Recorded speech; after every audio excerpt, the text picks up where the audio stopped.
Bonsoir à tous et bienvenue sur ATV et Guyane. Bonsoir Farouk. Bonsoir Gilles et bonsoir aux téléspectateurs d'ATV Guyane. Tout à fait. Ce soir, notre nouvelle émission politique autour des législatives. Vous l'avez vu, l'émission s'appelle Réponse parce que nous attendons des réponses concrètes de la part de nos 10 candidats ce soir. Mais on démarre avec les 5 premiers. C'est le premier débat, Farouk. Tout à fait. Le tirage au sort a désigné nos 5 premiers invités que je vais présenter et l'ordre de présentation sera aussi celui de l'intervention. Monsieur Michel Sabas, sans étiquette, bonsoir. Bonsoir. Monsieur Dimitri Gouard, sans étiquette pour le mouvement Nous qui Rivet, bonsoir. Bonsoir Monsieur Ambré, bonsoir Monsieur Vernet. Bonsoir. Madame Lynn Nettard, pour le mouvement Walloirie, soutenue par Nouvelle Force de Guyane et Guyane Écologie, bonsoir. Bonsoir messieurs, bonsoir à tout le monde sur ce plateau. Monsieur Julien Deroche, sans étiquette, bonsoir. Bonsoir, bonsoir à tout le monde. Et enfin Claire Albanesi, pour la France Insoumise, bonsoir. Bonsoir à vous et bonsoir aux téléspectateurs. Alors, juste avant de démarrer, parce que vous avez présenté effectivement Dimitri Gouard avec un certain soutien. Dimitri Gouard, à la base, vous étiez soutenu par Guyane Audacieuse. Qu'est-ce qui s'est passé? Non, je suis toujours soutenu par des élus du groupe Guyane Audacieuse. Il n'y a pas d'ambiguïté. Vous avez même remarqué que M. Léon Bertrand s'est publiquement prononcé à ma grande surprise. Moi, je me retrouve un renari sur en tout cas le bien fondé de ma candidature.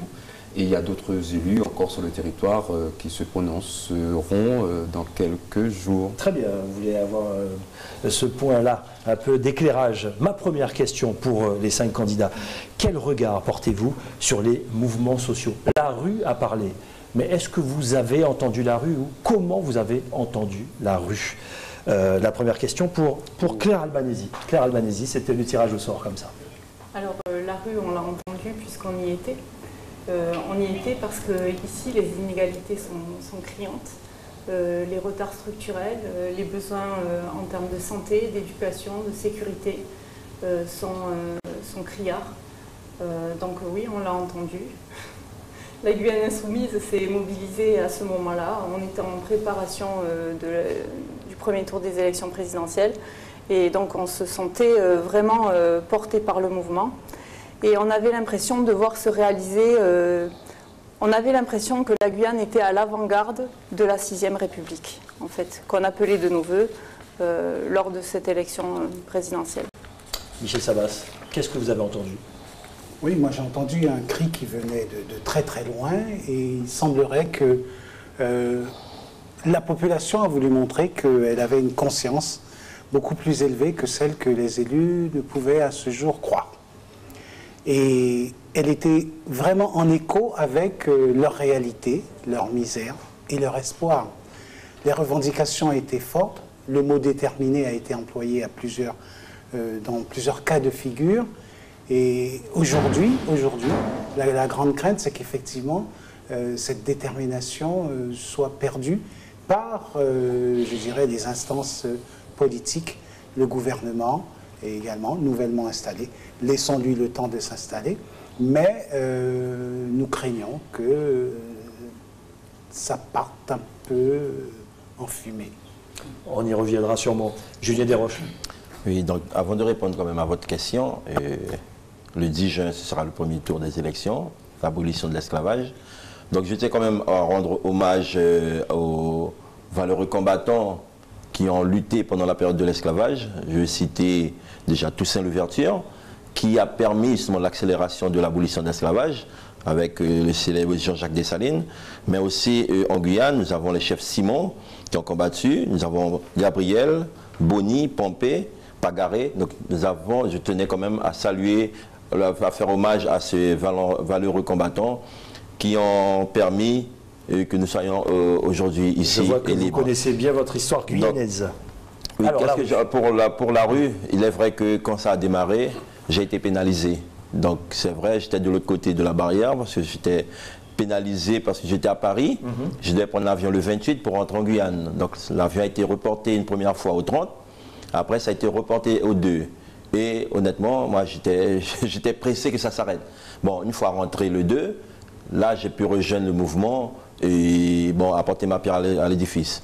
Mais sinon, ce que ressent la population, moi, je l'ai manifesté déjà. Parce que c'est pour ça que je me suis lancé déjà à la quête de signatures pour les présidentielles. C'est pas trop long là, il y a d'autres questions. Parce que je voulais agir déjà. Et j'ai trouvé très bien qu'il y a eu quand même un mouvement après. Mais maintenant, je me rends compte, effectivement, j'ai l'impression que ça a été machinalement préparé pour ces élections-là. Ah, on y reviendra sûrement. Quel regard sur les mouvements sociaux? Dimitri Gouard. Un refus de la fatalité, une population qui a décidé de prendre son destin en main, se dire qu'à partir d'un thème sur lequel nous sommes tous partis, on a vu comment cette société tournait assez mal, et les gens se sont dit finalement, mais ce qui nous arrive sur le plan de l'insécurité, ça n'est que le miroir du dysfonctionnement même de l'ensemble de la société. Puis on a vu des Guyanaises et des Guyanais s'interroger, se dire qu'on était capable de faire quelque chose dans ce pays. L'année d'avant, moi, ceux qui m'avaient entendu, notamment sur les médias, dire mais enfin, cette société doit se réveiller, il ne faut pas qu'on soit dans une forme de fatalité. Et elle nous a montré que, en tout cas chaque Guyanaise et chaque Guyanais nous ont montré qu'ils étaient capables de lever la tête et de refuser la situation dans laquelle on voulait nous mettre. Mais je dirais, il y a mars, avril, mais il faut continuer la marche encore de mai, etc., etc. Parce que c'est maintenant que le combat commence pour la Guyane. Très bien, la même question pour vous, Lynn Létard. J'ai appréhendé ce mouvement avec une certaine émotion, très honnêtement. L'initiative venait de certains, pas collectifs, mais l'association Trop Violence, les 500 Frères. Au départ, effectivement, le mouvement portait d'abord sur l'insécurité, la marche, et c'était cela au départ. Et j'ai eu une pensée extrêmement émue pour mon collègue politique et mon ami, Patrice Clette. Et je me rappelais que 7 mois auparavant, j'étais sur un plateau de télévision et j'indiquais déjà que la Guyane risquait de nous exploser à la figure, tout simplement parce que les politiques publiques qui étaient déclinées sur le territoire n'étaient pas pertinentes et desservaient l'intérêt des Guyanais. Donc j'ai accueilli ce mouvement avec énormément d'émotion. J'aurais aimé voir mon compagnon de lutte, l'un d'entre eux en tous les cas, à nos côtés. Je sais qu'il aurait participé vaillamment. J'ai été, comme tout le monde, auprès des barrages, au sein de la population. Certains l'ont vécu de l'intérieur. J'ai entendu les récriminations justifiées de l'ensemble de la population vis-à-vis des élus. J'ai entendu leur désir de plus d'écoute, de plus de retour sur les actions qu'ils étaient censés mener. Et puis j'ai envie de dire que je pense que certains élus qui s'autorisent aujourd'hui à dire, malgré ces mouvements, qu'ils n'ont pas de compte à rendre à la population, c'était lors d'un débat entre M. Sabas et d'autres, j'ai été très surprise qu'ils n'aient pas entendu effectivement de la population ce cri du cœur.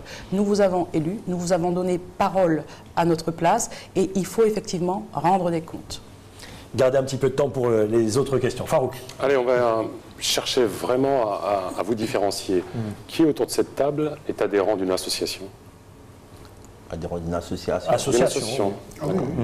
Oui, très bien. Attention, parce que les Twitter regardent. Non, la Guyane a besoin d'une société civile engagée. On peut servir l'intérêt général aussi autrement qu'en étant politicien. Monsieur Macron, nouveau président, envisage la réforme du Code du travail. Si la mesure est incluse, voterez-vous l'abrogation des 35 heures en tant que député? Question claire, réponse claire. Claire Albanese. Eh bien, l'abrogation des 35 heures, nous sommes pour les 32 heures. D'accord. Très bien. Julien Desroches. Moi, je ne connais pas les enjeux, donc il faut connaître même les enjeux avant de me prononcer. Vous êtes candidat aux élections. Aujourd'hui, c'est 35 heures la durée légale du travail. Derrière ça, c'est ça le problème. Je ne veux pas dire oui, non. Il faut gérer le dossier et connaître les enjeux, les avantages, les inconvénients et mettre les deux dans la balance. Et à ce moment-là, on décide. Très bien. Michel Sabas? Non, je ne suis pas pour. Voilà, réponse claire. Dimitri Gouard. Bien évidemment, tous ceux qui me connaissent en tant que progressiste savent que je ne peux pas adhérer justement à l'abrogation des 35 heures. Vous savez, la France a une histoire où il y a eu des conquêtes au fur et à mesure, et on ne peut pas, en tout cas, je dis que le mal de la France ne se trouve pas dans les 35 heures. même si on dit travailler plus pour gagner plus, c'est savoir quel type de société que l'on veut construire. Linetta ? Linetta. Non, mais l'abrogation des 35 heures ou bien le retour aux 32 heures ne me semble pas le point important de cette nouvelle loi que M. Macron veut consolider. Non, ce qui me paraît très inquiétant, c'est justement le plafonnement des indemnités prud'homales concernant les salariés quand leur patron, quand bien même leur patron serait en faute. C'est cela qu'il faut attaquer. Et les 35 heures... La question, alors, les 35 heures. Les 35 heures, 32 heures, non. Il y a des questions auxquelles... Alors, je pourrais vous faire plaisir et vous répondre non. Voilà. Non, c'est pas nous qui fait plaisir. Hein. C'est important de développer. Attendez, mais gardez un peu de temps. Ou vous faire plaisir en répondant oui, mais dans la loi Macron, dans la loi El Khomri que M. Macron va consolider, ce qui me paraît absolument à combattre, c'est ce dont je vous ai parlé là. Donc vous conviendrez surtout que, en tout cas, si les Guyanais me font confiance, que je ne pourrais pas voter l'ordonnance qui vise à modifier les réponses sont claires. le code du travail. Réforme des rythmes scolaires. On sait que les rythmes biologiques de l'enfant nécessitent une semaine éducative un peu plus étalée dans le temps, d'où les 9 demi-journées actuelles. M. Macron propose de laisser aux collectivités le fait de revenir aux 8 demi-journées. Votre position par rapport à ça? Est-ce qu'on privilégie l'enfant ou le coût financier? C'est l'intérêt de l'enfant qui prime. Michel Savas. C'est tout un problème de société. Hein. Moi, je crois que cela, c'est difficile de répondre par oui ou par non.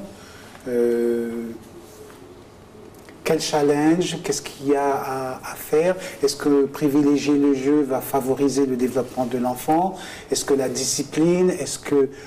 Je veux dire, il y a des questions qui restent en suspens et je crois qu'il faut voir. En tout cas, si l'enfant n'est pas adapté au jeu, parce qu'il y a un fort espace de jeu à travers tous les ustensiles modernes, l'enfant sort de l'école, il joue jusqu'à reprendre l'école. Je crois que l'espace n'est pas que dans l'école pour l'apprentissage. Si vous voulez développer un petit peu, c'est une question de timing, vous pouvez. Hein. Non, effectivement, on dit oui, non, mais là, vous pouvez développer un petit peu. Tout à l'heure? Oui, oui. D'accord, très bien. Julien Desroches. Moi, je suis favorable justement à cette proposition de loi. Parce que ça permettra justement ça reviendra aux semaines de 4 jours, hein, en gros. Et ça permettra le mercredi d'avoir d'autres activités. Parce qu'on voit même bien avec ce qui se passe, ils ont mis un système de semaine de 5 jours, hein, et les périscolaires ne fonctionnent pas comme ça devait fonctionner.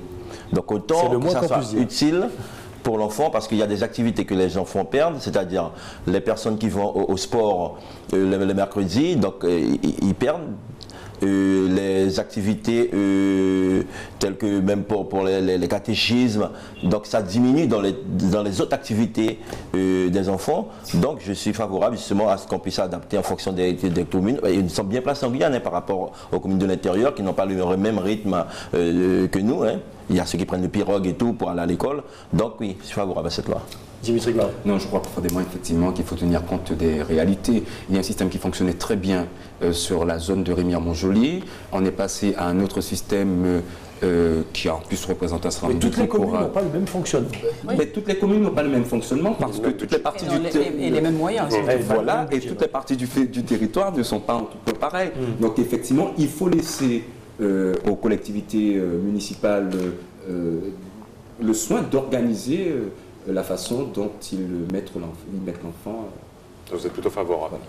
Bon, moi, je suis plutôt favorable, mais avec un équilibre. Effectivement, je suis d'accord sur le fait de tout le monde sur l'État. Moi, je suis enseignante, hein, donc c'est l'intérêt de l'enfant qui compte et qui prime, bien entendu. Maintenant, il y a une réalité, la réalité des collectivités territoriales.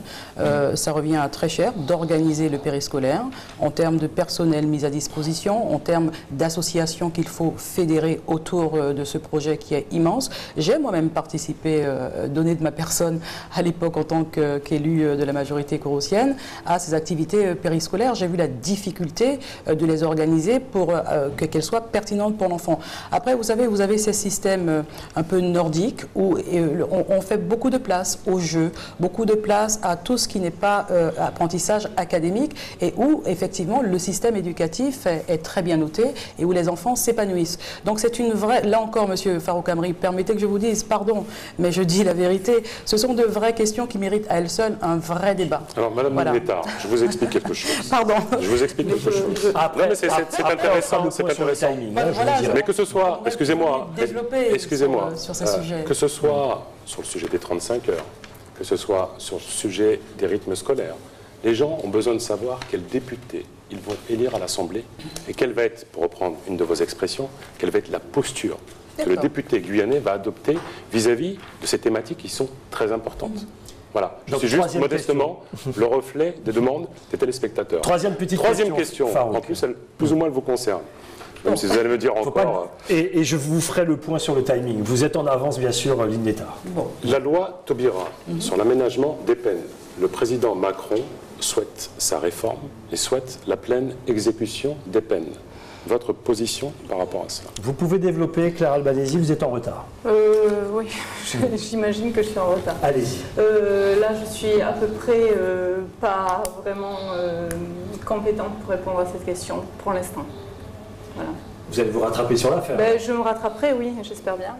Quand vous dites que vous n'êtes pas compétente pour répondre à ces questions, parce qu'il y a deux façons effectivement de pouvoir diriger, on peut vouloir aller aux élections législatives et se dire ce n'est pas de mes compétences, je préfère discuter avec des professionnels. Oui. Mais alors, je pourrais me poser cette question, êtes-vous prête pour ces élections-là? C'est quand même la deuxième question où vous nous dites que vous n'êtes pas prête. Disons que je ne suis pas prête parce que je ne suis pas préparée. D'accord. Je n'ai pas eu le temps, en fait. Voyez-vous, ma candidature... C'est ce que vous dites à vos futurs électeurs? Aux électeurs, ce que je leur dis, c'est qu'on a un programme solide. Et donc, je pensais qu'on reviendrait là-dessus à la fin de l'émission. Ne vous inquiétez pas. On va y revenir. Non, mais c'est intéressant. Parce que sur deux thèmes, vous nous dites que vous n'avez pas les compétences. Vous n'avez pas eu le temps de préparer cette élection. Ce n'est pas ça. C'est pas que j'ai pas eu le temps de préparer l'élection. On a un programme que je connais globalement, d'accord. Mais les questions pointues, je ne me suis pas penchée dessus. Oui, je l'ai lu, évidemment. Il parle des 35 heures, il parle de la justice, il parle de... Oui, donc vous ne l'avez pas bien lu. Je l'ai lu. D'accord. Mais je ne le connais pas, je ne suis pas dans une maîtrise totale. Très bien, au moins il y a de la franchise et de la sincérité sur le plateau ce soir. Je viens de la société civile. Il y a un mois, je ne savais pas que je serais candidate. Et voilà, j'arrive avec les idées, on porte ce programme-là, mais voilà, les compétences, elles s'acquièrent. Nous saluons votre sincérité. Michel Sabas. Tout est un problème de choix de société. La prison, des peines incompressibles. Aménagement des peines. Aménagement, pas aménagement. Remplir les prisons, construire des centaines. Je veux dire, c'est vraiment... Pas remplir les prisons, en l'occurrence, il n'y en a pas en Guyane. Quand il n'y a pas de place en plus, il n'y a pas de place, on fait quoi, etc. Bon, en plus, il y a certainement un décalage entre la proposition qu'avait faite Madame Taubira et aujourd'hui, c'est-à-dire ce qu'on a sur les impressions qui ressortent de la population sur la sécurité. Alors c'est sûr qu'aujourd'hui on dirait peine maximale, etc. Mais il faut bien savoir que peine maximale, c'est laisser aucune chance et ne pas tenir compte de spécificité, je veux dire, du cas de ce malfaiteur, de ce criminel, peut-être accidentel, peut-être sentimental, etc. Bon, moi je crois qu'il y a une gestion moderne dans les punitions des peines, dans la graduation, et qu'il ne faut pas renoncer à cela et exprimer une peine totale. À très court terme, on verra que ce n'est pas le bon choix. Très bien. Julien Desroches. Alors, je vous dis, vous pouvez enlever votre nom. Pourquoi? Non, sur la table. Parce que votre nom s'affiche lorsque vous prenez la parole sur l'écran. Donc vous pouvez l'enlever. C'est joliment fait. Hein, c'est fait, mais vous pouvez l'enlever, le nom s'affiche sur l'écran. Donc voilà, je vous le dis. C'est une question d'égalité. Oui. Non, mais vous pouvez l'enlever parce que le nom s'affiche. Ça ne s'affiche pas quand il y a tout le monde.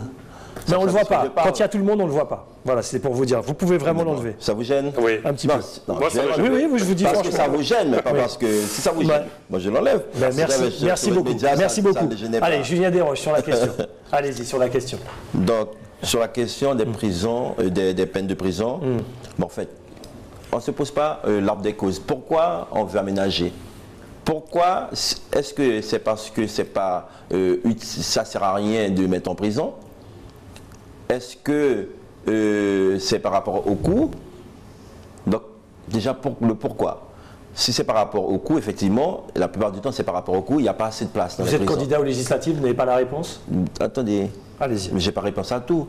Si je n'ai pas réponse à tout, je me réfère aux spécialistes dans le domaine, parce que je ne tente pas de prétendre que je vais tout maîtriser. Les dossiers, je vais les défendre avec les personnes concernées, là, qui sont dans la profession concernée. Donc là, j'ai une idée par rapport aux peines de prison, où moi, j'ai même une proposition de manière à pouvoir délocaliser. Parce que Allez-y pour la proposition. Ma proposition, justement, c'est faire voter une loi qui permet de délocaliser l'emprisonnement des étrangers. En France, c'est 100 € par jour un prisonnier. Si un pays... Donc un prisonnier coûte 100 € par jour. 100 € par jour. D'accord. Donc si on a possibilité de délocaliser comme on le fait pour les autres, pour autre chose, hein. Donc on a un pays qui nous propose 50 € par jour, on peut délocaliser de manière... C'est une nouvelle loi que vous proposez, comme Oui, je l'avais moi, dit. je l'ai proposé pour la Ça Guyane. n'existe pas, c'est... Non, ça n'existe pas. C'est Parce presque... que, Aujourd'hui, c'est hors la loi. Hein. ce qui a Allez-y. été proposé justement dans le collectif, justement, c'est que les gens, les étrangers purgent leur peine dans leur pays. Mais si leur pays ne veulent pas, donc si on peut avoir la possibilité de les faire... Donc c'est une purger nouvelle leur loi que vous peine, proposez. Mais si, Très bien. ailleurs que chez nous. Dimitri Blanc. Je crois qu'il faut bien constituer ce dont on parle. Hein. Cette loi pénale n'a pas été faite comme ça. Il y a eu ce qu'on appelle une conférence de consensus avec des spécialistes qui nous ont dit que les personnes qui entrent en prison, parfois par le fait de la surpopulation, parfois carcérale ou d'autres raisons, lorsqu'elles sortent de manière sèche, elles deviennent peut-être parfois plus délinquantes que lorsqu'elles y sont entrées. Donc voilà. Donc la réforme pénale était faite surtout pour, d'une part, l'individualisation des peines, aménager ces peines-là pour les personnes de moins de 2 ans, C'est ça. etc. Moins de 2 ans, moins d'1 an en cas de Moins récidive. d'un an.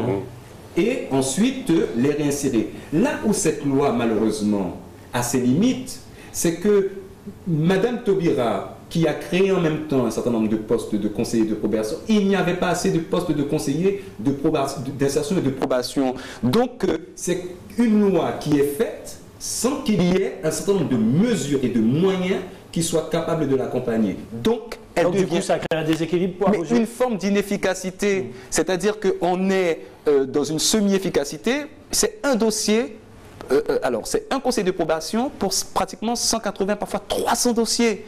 Donc elle a réussi à réduire cela un peu, mais pas suffisamment. Parce que le conseil de probation, quelque part, c'est celui qui se rapproche des entreprises pour savoir lorsque tel ou tel prisonnier sort, comment on le suit, etc. Mais il y a aussi la question du manque d'entreprises qui souhaitent accueillir, je parle pour la Guyane particulièrement, qui souhaitent accueillir ces détenus-là, enfin les personnes qui ont un certain nombre de peines. Donc oui, je crois qu'il faut faire très attention. C'est pas parce qu'on a fait là un slogan disant tout simplement on va durcir. Vous savez que depuis quelques années, la justice et la police se font l'objet parfois de grands discours musclés, et lorsqu'on regarde dans le fond, l'État n'assure pas les missions Voilà, en tout cas de... le discours d'un côté, la réalité de l'autre. Oui. Lignetta. Moi, je suis farouchement opposée à l'abrogation de l'aménagement des peines. C'est une vision de la société. Lorsqu'on parle de l'aménagement des peines, lorsqu'on parle des sanctions pénales, lorsqu'on parle des prisons, on envisage la société. Moi, je n'oublie pas, et même si je le dis avec beaucoup de courage, je crois, parce que j'ai entendu également la rue qui souhaitait, d'ailleurs on l'a vu avec l'arrivée de Marine Le Pen, qui a parlé de rétablissement de la peine de mort, par exemple. Donc il y a cette vision du délinquant, du criminel qu'il faut emprisonner de manière presque quasi définitive. définitive. Donc il faut être dur. Sauf que, effectivement, nous sommes, et là c'est là où la vision de la société, de chacun, fait le politique que nous sommes. Moi, je suis d'abord pour la prévention. Je crois que les politiques doivent mettre en place les politiques publiques justement pour éviter que la société soit en déliquescence et que cela crée de l'injustice qui amène à la délinquance, premièrement. Et deuxièmement, et cela, je ne peux pas laisser monsieur Gouard dire de Madame Taubira qu'elle a fait le travail à moitié. Déjà, elle a commencé à faire le travail là où il y avait, en Guyane en particulier, un désert total au niveau de la justice. Je rappelle à toutes fins utiles quand même, il ne s'agit pas de faire le bilan de Christiane Taubira, on aurait besoin de plus d'1 heure pour ce faire. Je rappelle il vous reste 3 minutes, tout est pour tout. Et on a plein d'autres questions. Je rappelle, non mais je termine là-dessus quand même, je rappelle que c'est aujourd'hui le premier président de la Cour d'appel de Guyane, qui a été donc remise en place grâce à Madame Taubira, qui loue l'action globale de Madame Taubira au niveau de la justice. Alors un TGI, une chambre détachée du TGI à Saint-Laurent-du-Maroni, dorénavant les justiciables de l'Ouest n'ont plus à se déplacer vers Cayenne. Je rappelle aussi cette convention signée avec l'université pour accès à l'école de la magistrature pour les jeunes étudiants guyanais. Et on pourrait en dire plein d'autres. Et au niveau des effectifs également qui ont fortement augmenté. Donc, de grâce, et même si le travail n'est pas terminé, il a été bien entamé et il convient de ne pas critiquer de manière stérile, très bien. Mais très bien.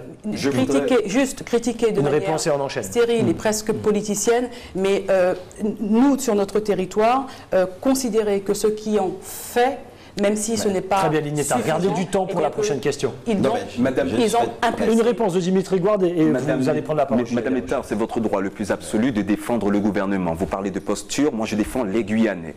Vous pouvez, vous avez... Non mais Madame Taubira était du gouvernement. Donc vous pouvez, vous voyez comme quoi la posture a ses limites, Madame. Mais non, donc j'essaie simplement de vous dire... J'essaie simplement... Si vous permettez, Madame Létard, mais laissez-moi parler. Du calme. Un peu de calme. Donc je vous dis simplement, est-ce que vous permettez que je termine? Oui, mais est-ce que vous permettez, Madame Létard? C'est un débat, il peut Madame Létard. Mais gardez du temps pour la prochaine question. On vous écoute, vous n'écoutez pas les autres, c'est bien ça le drame avec vous. Je disais tout simplement que sur cette loi-là, on ne peut pas dire que tout a réussi. Je dis qu'il n'y a pas eu assez de conseillers de probation qui ont suivi donc des faits, puisque c'est une réalité. Et deuxièmement, c'est vrai, peut-être qu'il y a des choses que Mme Taubira a réussi, et puis il y a d'autres aussi qu'elle n'a peut-être pas forcément, enfin qu'elle n'a pas du tout réussi. La cité judiciaire, par exemple, lorsqu'on s'est entendu dire qu'il manquait du foncier, c'est l'État qui détient 90% du foncier. On n'a pas trouvé ne serait-ce que 0,01% pour construire. Ne répondez pas, Lignetta, gardez du temps pour tout à l'heure. Vous voulez répondre, mais il faut être sérieux. Réponse courte. Gardez du temps, vous pourrez revenir tout à l'heure. Ne vous inquiétez pas. À la fin, vous pourrez revenir. Retenez simplement. Julien Desroches. En parlant de prisonniers, de prison, je vois quelqu'un sur le plateau qui se félicite justement de soutien de quelqu'un qui aurait dû être en prison. Il se félicite d'avoir le soutien de M. Léon Bertrand, alors que M. Léon Bertrand, on sait comment, effectivement, il n'a pas pu, c'est par rapport à une erreur. Des accusations graves quand même sur le plateau. Non, mais vous êtes responsable de vos propos. Je suis responsable. Il prétend, il se vante du soutien de M. Léon Bertrand, alors que M. Léon Bertrand a été condamné et n'a pas pu être enfermé parce qu'ils se sont trompés sur les mots, sur les termes. Enfin, ils n'ont pas employé les termes qu'il fallait parce qu'ils n'étaient pas présents ce jour-là. Donc ça donne une idée de la carrière qu'il envisage peut-être comme politicien, je ne sais pas. C'est un jugement de valeur. Je ne me permettrai pas. Dans notre langage, on dit qu'ils se ressemblent, s'assemblent. Donc si on se vote, parce que moi personnellement, j'aurais refusé un tel soutien. Bon, très bien, messieurs, dames, on enchaîne bien sûr avec la prochaine question. L'accord de Guyane a été signé le 21 avril. Depuis, il ne se passe rien. Concrètement, que comptez-vous faire pour que cet accord soit respecté dans les plus brefs délais? Claire Albanese. Vous maîtrisez ça quand même. C'est les accords de Guyane. Bon, bah, c'est le combat d'un député. Normalement, ces accords, ils devraient être respectés. Je ne comprends pas pourquoi ils ne le sont pas. Voilà. Donc, comment vous allez faire pour comment on va faire? Ouais. Simplement, pour aller au bout? Voilà, alors si on est suffisamment nombreux de la France Insoumise à l'Assemblée nationale, on pourra agir, tout simplement. Non, il y a deux options. Pour les Guyanais qui vous regardent, parce que ça concerne la Guyane, pour les Guyanais qui vous regardent. Mais bien sûr. Et si les autres députés de la France Insoumise disent qu'il y a d'autres priorités? Non, non, non, parce que pour la France Insoumise, il y a la loi d'égalité réelle, elle est inscrite aussi là-dedans, elle a été votée au mois de février, et il faut qu'on aille dans cette direction. Là, les accords, c'est pour gérer de l'urgence de la situation. Donc on n'a pas de temps à perdre. Tout ce qui a été promis... Mais comment vous allez faire? Vous ne pouvez pas rester sur des promesses. Écoutez, vous savez ce que nous on espère? On espère d'avoir la majorité à l'Assemblée nationale. Quand on a la majorité, on impose la cohabitation à M. Macron. Et à ce moment-là, il n'y a plus de soucis. On investit et on paye à la Guyane ce qu'elle doit et on avance vers l'égalité réelle. Donc ça, c'est votre méthode? Bah, tout à fait. Notre méthode, c'est ça. Très bien. Michel Sabas? Alors, l'alternative, la seule, c'est effectivement une procédure judiciaire contre l'État. À l'heure d'aujourd'hui. Malheureusement, seul... Vous pensez que ça va fonctionner, ça? Bien avec sûr, le nouveau gouvernement? On a le droit de porter plainte contre l'État. Allez-y. Excusez-moi, monsieur Sabas, mais oui, ça va aussi pour... Parce que vous avez du retard en temps de parole. Vous nous dites là, globalement, que si vous étiez élu, vous ne pourriez rien faire. Non, ça passerait par la justice ou ça passerait par une hypothétique majorité de la France Insoumise. Mais imaginez que vous soyez en minorité et vous, que vous soyez élu. Concrètement, qu'est-ce que vous faites? Regardez, ce que je suis obligé de dire, de tenir compte des réalités actuelles. Aujourd'hui, aucun collectif n'a d'existence légale. Donc, il revient uniquement aux signataires qui ont une légitimité de signature à réclamer l'application de ces accords. Je crois que la fonction de député n'est pas encore bien définie dans ce cadre-là. Ça veut dire quoi? Qu'on va attendre que la population se soulève à nouveau. Ça voudrait dire, voilà, ça voudrait dire, alors, donc, il en revient uniquement à une procédure judiciaire pour que ces accords soient appliqués. Après, c'est la méthode de Michel Sabas. Très bien. D'un autre côté, oui, même si on n'a pas la majorité au Parlement, vous m'obligez à l'envisager alors que j'en ai pas envie. On est obligé d'envisager tous les cas de figure ici. On n'oblige rien du tout. Dans tous les cas, on formera un groupe parlementaire conséquent qui portera la voix de la Guyane parce que, comme c'est inscrit dans l'avenir en commun qui est le programme, la Guyane, comme les autres outre-mer, sont la chance de la France. Et ça, c'est l'ensemble des députés qui le portent. Ce n'est pas simplement les députés d'outre-mer. C'est l'ensemble des députés issus de la France Insoumise qui portent ces valeurs-là. Donc nous serons un groupe entier à défendre les intérêts guyanais. Julien Desroches. Nous venons de sortir d'une mandature où on a vu, il y avait 4 parlementaires socialistes, un gouvernement socialiste, avec ministre numéro 3 du gouvernement socialiste, toujours assis à côté du président de la République. Donc, en l'occurrence, enfin, le socialiste guyanais, je veux dire, en la personne de Mme Taubira, ministre de la Justice, donc assis tout le temps, conseil de ministre, à côté du président de la République. On a vu que les personnes ont dû descendre dans les rues. Donc, il faut employer notre méthode que d'aller harceler. On va harceler. Le but, c'est de les harceler, d'aller régulièrement dans les ministères. Mais il faut adopter une autre posture vis-à-vis des ministres. Il faut arrêter de faire du tourisme avec les ministres. Tant que les accords ne seront pas signés, ne seront pas non seulement signés, validés, mais planifiés. Parce que ce n'est pas le tout de dire oui. On a vu, hein, en 2013, ça a été acté près de 4 milliards pour la Guyane, et la mandature s'est terminée, on n'a rien eu.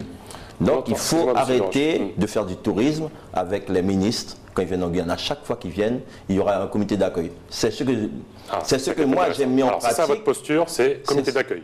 Parce qu'on entend souvent le mot posture, si vous voulez, mais oui, il ne veut pas rien dire. Parce qu'en de pression. Vous l'avez fait en tant que président, donc secrétaire général du syndicat UTG du SDIS.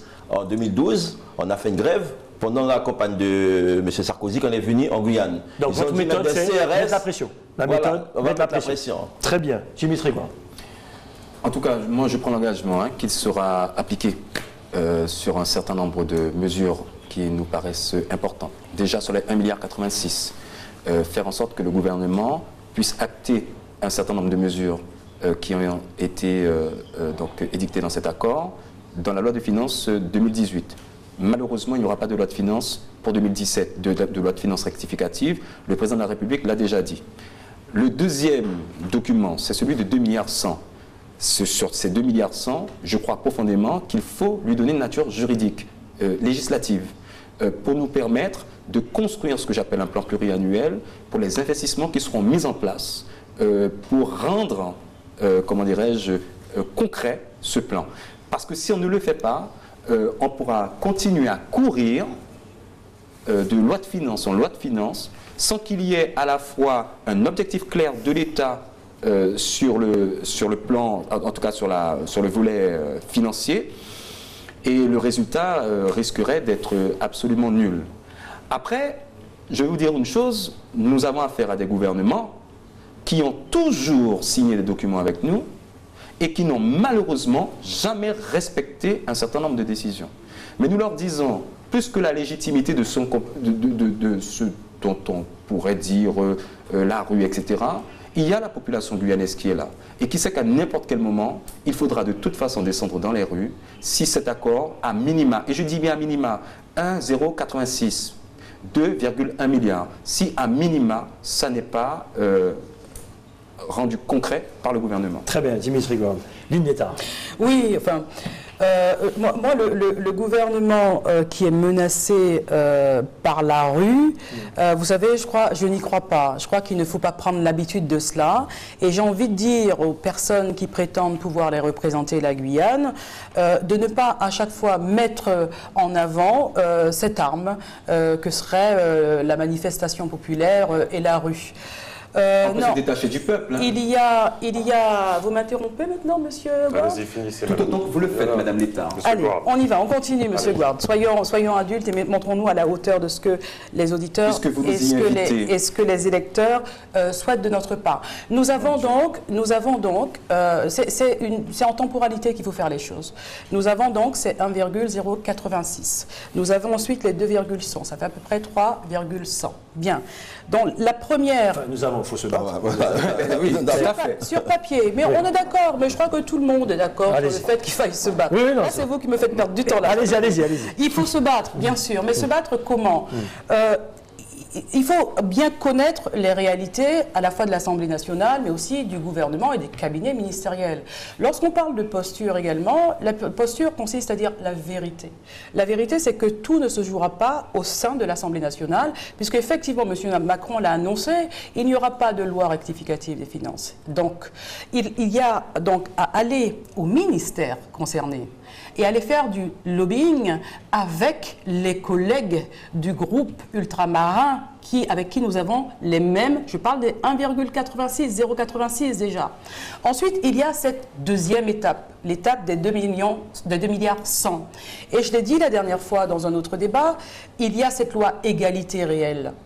Et le plan de convergence dont on a parlé, eh bien, ce plan de convergence qui reprend une partie de ces 2 milliards 100, il faut l'inscrire justement avec les besoins chiffrés de la Guyane dans les différentes politiques publiques que l'on a évoquées, dans les différents domaines que l'on a évoqués, dans ce plan de convergence et loi égalité réelle qui permet justement un certain nombre de mesures, un certain nombre de propositions.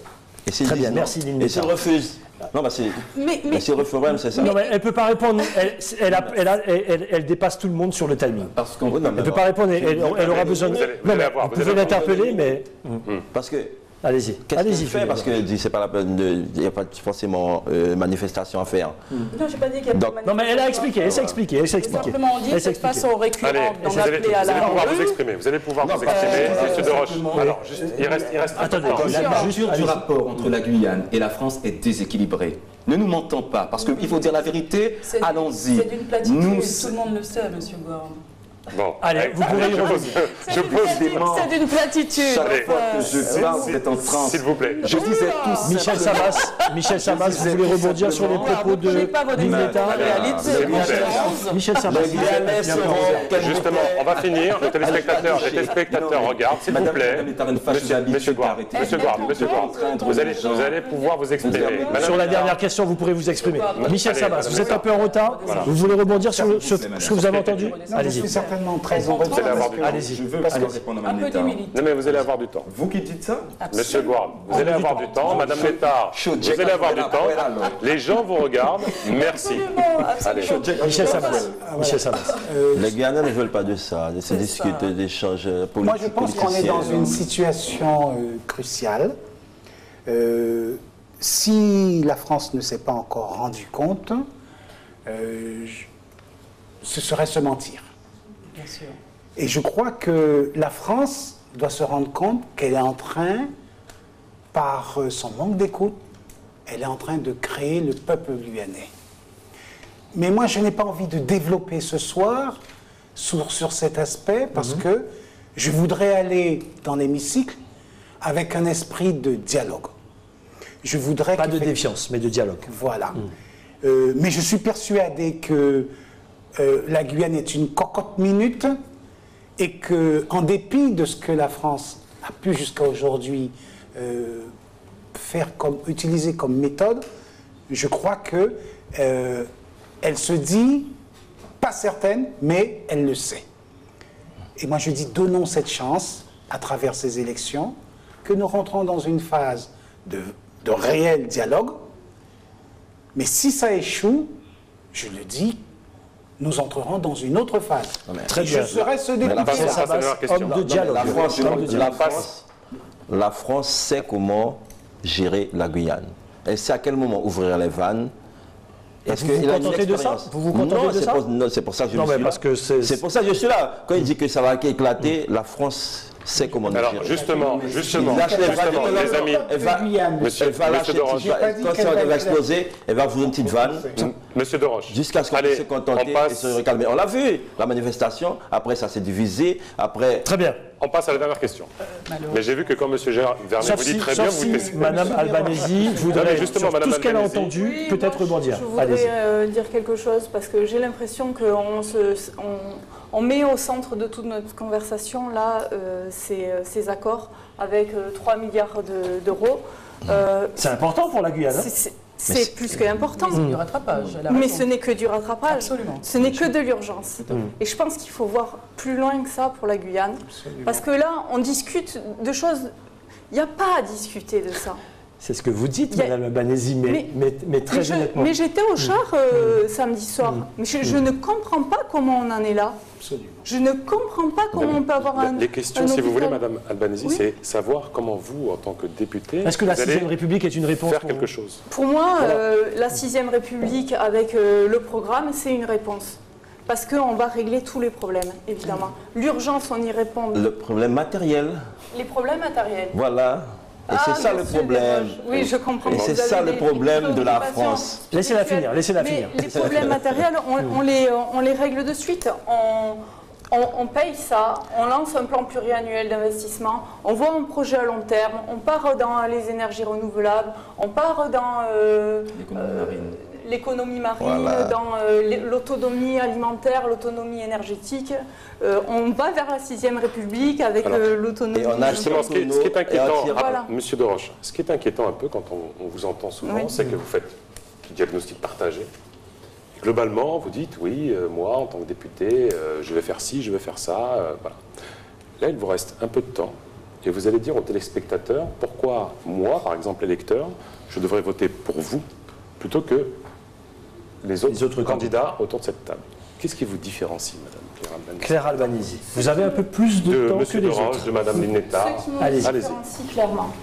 On a en Guyane Jean-Luc Mélenchon qui est arrivé au premier tour des élections présidentielles. On l'a en métropole avec 19, enfin sur l'ensemble de la France, à 19% des suffrages exprimés.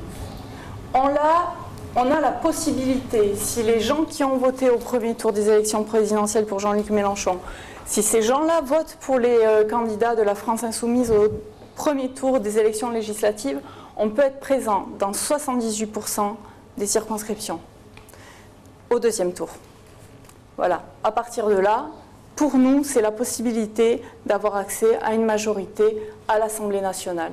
Si on a la majorité à l'Assemblée nationale, alors on impose la cohabitation au président de la République, Macron, qui a comme objectif de continuer en fait ce qu'on connaît déjà depuis le dernier quinquennat. Vous ne pensez pas que la cohabitation risque de retarder la France au niveau du développement? La retarder? Ah non, absolument pas. Allez-y, continuez. Non. Ok, c'était une question. Voilà, non, on appliquera l'avenir en commun, c'est le programme qui est là, que vous avez lu, monsieur. Et les présidentielles, ce n'est pas les législatives. Hein. Les présidentielles, ce n'est pas les législatives. Mais une majorité à l'Assemblée nationale, ça impose au président de la République de prendre un Premier ministre issu de la majorité au parlementaire. De ce fait, nous serons les députés guyanais, puisqu'on est présent sur les deux circonscriptions. On est présent sur la première et sur la deuxième, la Guyane Insoumise, qui a été investie par la France Insoumise. Nous serons présents dans ce groupe parlementaire qui a déjà à l'esprit que la Guyane est une chance pour la France et que ça doit être un territoire pilote pour la planification écologique qui est au cœur du projet politique que nous avons. Vous corrélez l'efficacité de votre action avec une majorité présidentielle de la France Insoumise? Une majorité présidentielle? Une majorité, oui, du gouvernement, pardon, une majorité au Parlement. C'est ça? Oui. C'est-à-dire qu'en gros, vous serez efficace que si... Non, pas que si. Il y a une majorité. Nous serons, dans ce cas-là, nous pourrons adopter, nous pourrons appliquer le programme. D'accord. Bon, nous aurons une efficacité, si évidemment nous n'avons pas la majorité, nous aurons une efficacité puisque nous serons soudés et nombreux, dans tous les cas. Dans tous les cas. La France Insoumise sera, et déjà, elle a montré au présidentiel, c'est déjà une force politique forte. Michel Savas, pourquoi doit-on voter pour vous? C'est une conclusion ou c'est... Et pas les autres? Vous aurez 30 pas encore, vous aurez encore une conclusion. Qu'est-ce qui vous distingue des autres? Parce que sinon, il y a un moment où on ne comprend pas. D'accord. Moi, je suis pour un système de valorisation de la Guyane. La Guyane est française depuis 370 années, en tout cas, sous l'autorité de la France. La Guyane se résume à une construction parcimonieuse sur le littoral et qui correspond en surface à environ 5% de son territoire.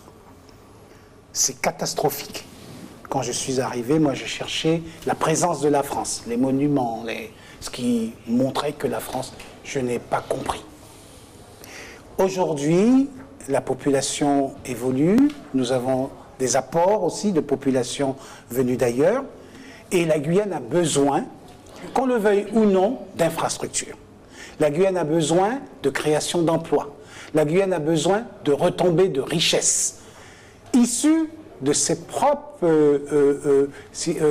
richesses souterraines, mais agricoles, également, on va dire, biologiques, mais aussi médicinales, pour les plantes médicinales.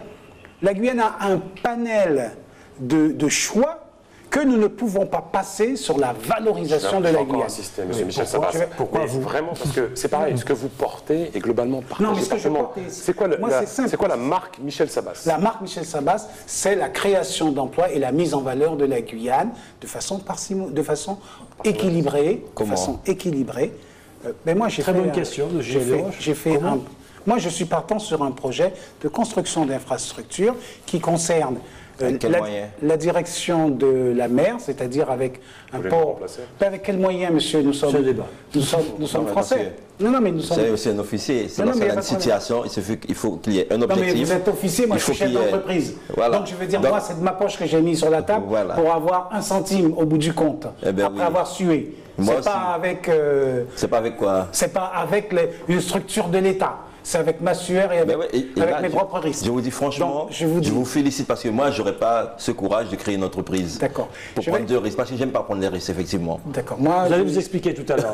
C'est intéressant. C'est intéressant ce que vous dites. Mais c'est vrai, Michel Sabas. Oui. Comment, je veux dire, moi aussi à ce moment-là, je peux me présenter et je dis, je vais créer des emplois, etc. Enfin, non, c'est à pas un je moment vais donné, créer des emplois. À un moment donné, il faut dire aux électeurs et aux Guyanais comment écoutez, vous faites. Moi, je ne veux pas. Si vous voulez, allez-y. Si M. Desroches interrompt, bien que c'est positif, je suis très heureux qu'il pense comme ça. Laissez-le parler. Ce que je veux dire, c'est que, vous savez, il faut se projeter.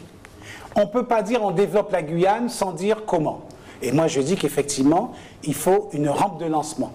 La rampe de lancement, pour moi, c'est la pénétration du territoire et, bien entendu, une jetée, un port en eau profonde, vers l'extérieur pour pouvoir exporter et recevoir ce dont nous avons besoin. Au-delà de ça, c'est une création importante de l'activité économique parce que la Guyane devient attractive pour les investisseurs et la Guyane bénéficiera aussi de la création d'emplois pour les personnes qui vivent sur le territoire. Donc ça, c'est la marque Michel Sabas. La marque Michel Sabas, c'est, je veux dire, c'est le cœur de la Guyane qui appelle cela. Ce sont ceux qui vivent sur ce territoire. C'est cette misère que l'on vit au quotidien et auquel, je veux dire, tout le monde a des solutions d'ajouter des policiers. Vous faites des constats, mais vous non, c'est pas des constats. Non, monsieur, je suis désolé. Lorsque l'on parle d'un projet économique, on essaye de voir ses retombées. Et là, ce ne sont pas des constats. Donner du travail aux gens, c'est les retirer de la misère et éviter, et les retirer aussi d'une violence et de l'insécurité. Très bien. Donc, je veux dire, ça, ce n'est pas des constats. Vous pourrez reprendre la parole un projet. Tout à l'heure pour la Mais j'en ai beaucoup de retard. Hein. Je vous signale que j'ai été très sévère. Non, ne vous inquiétez pas. Vous avez rattrapé votre retard. Julien Desroches. Je n'ai pas parlé beaucoup. Julien Desroches. Pourquoi vous et pas les autres? Oui. Pourquoi, excusez-moi, monsieur Desroches, mais pourquoi vous n'avez pas le courage de créer une entreprise? Vous vous sentez protégé par le système du fonctionnariat? Non, mais c'est pas que je dis. Bon, le fonctionnariat, on sait bien que c'est protégé. Quand quelqu'un rentre fonctionnaire, normalement, c'est la retraite qui le retire de là. Pour perdre son emploi lorsqu'on est titulaire. Ce courage? Parce que moi, j'aime pas prendre de risques. J'aime aller sur des trucs sûrs, sur des valeurs sûres. Et c'est quoi pour vous? Valeurs sûres, c'est quoi pour vous? Avoir fixer un projet, être sûr de pouvoir atteindre l'objectif. Donc ça, pour moi, c'est fiable. Mais bon, pour dire créer une entreprise, peut-être si je perds mon emploi, je serai obligé. Un pays ne peut pas se développer s'il n'y a pas de création d'entreprise. Hein, il faut qu'il y ait de tout dans l'entreprise. D'accord, très bien, mais au moins vous avez le courage de dire que vous n'êtes jardinier. Vous avez le courage de dire que vous n'êtes pas courageux. Il faut qu'il y ait ceux qui prennent le ciment, il faut de tout. Je n'ai pas ce courage de créer une entreprise. Il faut avoir le courage de risque. Quand j'emmène quelqu'un, il faut que je sois sûr. 30 secondes pour dire pourquoi vous et pas les autres. Pourquoi vous et pas les autres. 30 secondes. Allez-y, pourquoi vous et pas les autres? Parce que vous avez de l'avance. La marque Desroches, c'est quoi? À force d'interpeller. Moi, déjà, premièrement, je viens pour faire avancer sur les deux pieds. Lorsqu'on marche, on marche avec la jambe droite et la jambe gauche. Une société ne peut pas fonctionner qu'avec le bien-être matériel. Il faut aussi le bien-être spirituel.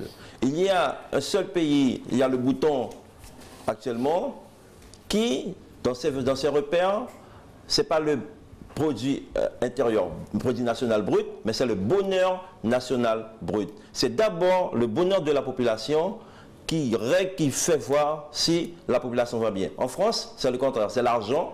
C'est-à-dire le nombre de chômage, si ça a baissé, c'est bon, si ça a augmenté, c'est le produit intérieur brut, c'est tout ça. Ma différence avec les autres, je serai le seul député qui gagnera moins d'argent en tant que député que si je ne suis pas élu député. Pourquoi? Parce que j'ai un salaire, c'est pas que mon salaire est supérieur que le salaire de député, non, mais j'entends créer une structure associative pour récolter des fonds, donc, et aussi faire adhérer des personnes pour des maillourés pour le développement de la Guyane. Récolter des fonds pour le désenclavement, récolter... bon, il faut faire court, mais ce qui me différencie toujours, je serai le salarié des Guyanais. Donc j'aurai à rendre des comptes. Très bien, on a bien compris. Oui, et on a bien vu la différence, ne vous inquiétez pas. Ce sera quoi votre rémunération? Moi, ma rémunération sera mon salaire. Il y aura, bon, j'aurai mon salaire. Parce Très que, bien. Attendez, il y aura mon salaire que je vais prendre le salaire de député, donc je vais déduire mon salaire à moi. Le surplus On a compris. sera dans la caisse. On a compris. Bon. On a compris, Julien Desroches, ne vous inquiétez pas. Dimitri Guard. Non, mais Ah ben il fallait me dire que j'aurais pas eu autant de temps parce que j'ai beaucoup de trucs à développer. Attendez, juste ça parce que... Non, j'ai une non, fiche. vous n'avez plus le temps. Vous pourrez, sur les 30 dernières secondes, ensuite faire passer votre Monsieur message. Rubin, vous êtes 5. Hein. Ben, Allez-y, c'est pas ce Dimitri qui a Guard. été dit au début. Au début, Laissez Dimitri Guard parler. Allez-y. bon. Comme je l'ai toujours dit, je m'engage non pas des grands serments sur l'avenir, mais tout mon engagement par le passé, c'est-à-dire aussi ma curiosité militante, mon implication sans faille, en tout cas dans tous les grands défis que la Guyane a connus depuis 20 ans. Oui, je suis fier de ce passé. Oui, parce que chaque fois qu'on y a participé, on a apporté quelque chose. Si j'avais existé en 62, je l'aurais pris. Si j'avais existé en 74, je l'aurais fait. Parce que finalement, vous savez, en Guyane, je dis souvent, tout le monde dit qu'il aime la Guyane. Il n'y a pas de déclaration d'amour, il n'y a que des preuves d'amour. Et je pense avoir fait un certain nombre de preuves d'amour vis-à-vis de mon pays. Et je vais encore plus loin, parce qu'il y a du bilan, même en n'étant pas politique. Je rappelle que, et je veux les saluer ce soir, les citoyennes et citoyens de Guyane, qui ont porté 3 grandes revendications et qui ont été actées par le gouvernement. Les 53 millions d'euros de prêts, qui sont devenus 53 millions de subventions exceptionnelles. Ce sont les 9 millions d'euros d'octroi de mer que le gouvernement avait sucré à la CTG. C'est cela qu'on a réussi à refaire, à demander au gouvernement de le remettre en piste. Mais c'est aussi les 3 fois 150 millions d'euros concernant la compensation du RSA. Souvenez-vous, le gouvernement avait promis 19 millions, puis le gouvernement a dit non, c'était 14 millions. Avec la revendication, sur notre plaque de revendication que nous avons portée, nous avons donné la possibilité, au président, donc à la collectivité territoriale, de retrouver un souffle de 212 millions d'euros. On ne l'a pas fait parce qu'il s'agissait de Rodolphe Alexandre, mais nous avons comment dirais-je, la croyance chevillée au corps que nous voulons nous battre pour la Guyane et on ne regarde pas qui on a face à nous parce que dès lors que ça permet aux Guyanais d'aller autre part, nous prenons. Alors oui, s'il faut continuer, ça c'est mon bilan sans passer politique, je veux dire aux Guyanais, sur cette fois-là, si il vous restera encore confiance avec le mouvement, ça sera l'occasion pour nous d'aller encore plus loin. Très bien. Lynn Nettard. Bien Alors, sûr, moi je dis tout simplement que nous sommes dans une phase de rattrapage en Guyane qui n'en finit pas. Les luttes sociales ont existé, les luttes sociales continueront d'exister, si tant est qu'on ne change pas complètement et radicalement de braquet. Et changer de braquet, c'est avoir en ligne de mire, sortir de cette économie de comptoir qui est coloniale, qui date de l'époque coloniale, qui consiste à tout recevoir de l'extérieur, à ne rien nous-mêmes exporter, et qui fait de nous un peuple dont on dit qu'il n'est pas productif, qu'il ne fait pas, alors qu'il y a cette jeunesse immense qui attend, donc à laquelle je suis confrontée au quotidien, et qui souhaiterait vraiment faire la démonstration de ce qu'il est, de ce qu'elle est cette jeunesse-là. Vous avez moins de temps que les autres, il ne vous reste pas beaucoup de temps. Je suis, je crois, l'une des seules candidates à avoir compris, en tous les cas, avoir exprimé que ce changement de braquet passe par la maîtrise et par la gestion de nos ressources naturelles. Je suis l'une des seules à avoir dit qu'il faut abroger cette ordonnance de 1828 qui fonde le domaine privé de l'État, le domaine de la Guyane comme étant domaine privé de l'État. Parce que le foncier, c'est notre sol, c'est notre sous-sol, et ce sont nos ressources naturelles qu'il convient, donc Gilles Vernet, vous l'aurez compris, d'exploiter pour cette population, pour éviter justement ces phases de rattrapage qui n'en finissent pas. Merci Lynn Nettard. On me dit dans l'oreillette qu'il reste un petit peu de temps encore pour Michel Savas avant la conclusion. Michel Savas, effectivement, vous vouliez encore parler. Nettard dit qu'elle Il est vous la reste seule. 1 minute et 40 secondes. Voilà. Madame Nettard dit qu'elle est la seule à proposer cela. Je suis avec les yeux écarquillés. Moi, d'une part, je veux dire, moi j'ai un projet chiffré, clair, avec des retombées précises. Et moi, je m'adresse à la population. Il faut sortir des clans. Il faut sortir des familles politiques. À l'heure d'aujourd'hui où nous sommes, on ne peut plus rester dans ces cas de figure. Le Guyanais a grandi à travers une lutte qui lui a donné une certaine majorité. Vous étiez dans un clan, PSG. Oui, mais absolument. Et je m'adresse également, vous savez, cet amour avec le PSG est un amour particulier. Moi, mon combat, il est aussi là. Bon, et je veux dire, effectivement, si je suis candidat aussi, c'est pour dire à mes camarades, à mes anciens camarades, que nous devons changer. Nous devons avoir des décisions personnelles, une analyse personnelle qui convient au pays et non pas à une personne ni à des anciennes conceptions. Il est important de changer le braquet. Je suis socialiste et je prône le développement économique de la Guyane. Mais ce n'est pas par hasard, c'est parce que c'est une formule qui découle naturellement du combat guyanais. Il reste du temps à Claire Albanesi également. On veut respecter le temps à la seconde près. Vous pouvez encore nous dire pourquoi vous et pas les autres. Au-delà même, je vois que votre Bible est à côté de vous. Oui. C'est cette France insoumise, c'est cette 6e République, c'est ça? C'est la 6e République, plus démocratique, plus participative en fait, qui est issue d'une assemblée constituante formée de citoyens en fait, auquel la Guyane aura toute sa part avec une consultation ici de la population guyanaise pour savoir quelles relations elle veut entretenir et continuer d'entretenir ou pas avec la métropole, qui lui permettra après de prendre son indépendance et de pouvoir... Enfin, son indépendance, attention. Hein. non. Soyez précis. C'est bien que le mot indépendance vienne de vous. Voilà. On vous écoute. Allez-y. Non, de s'émanciper d'une certaine manière, mais après de voir exactement quelle relation elle veut continuer à entretenir avec la métropole. Donc ça, ce sera intégré dans la 6e République. Et puis surtout, ça lui permettra à elle de s'intégrer dans son environnement régional. La 6e République est contre l'indépendance de la Guyane? Pourquoi elle est soumise, la France Non, c'est le peuple guyanais qui décide de son avenir. D'accord. On est d'accord. Non, parce qu'apparemment, il ne faut pas que les Guyanais pensent à ça du tout. Non, parce que j'ai employé le mot indépendance. Bon, ça peut faire très peur. Moi, je parlais d'autonomie et ensuite de voir quel degré d'autonomie. Mais ça, c'est le peuple guyanais qui décide à travers la consultation.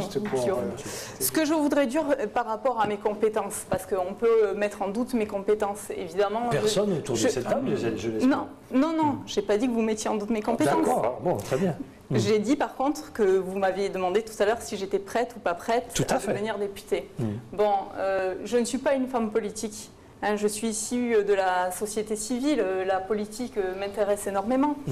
Mais au-delà de ça, je suis une femme de caractère. À 38 ans, j'ai démissionné de l'éducation nationale, donc je n'ai pas le même profil que M. Desroches.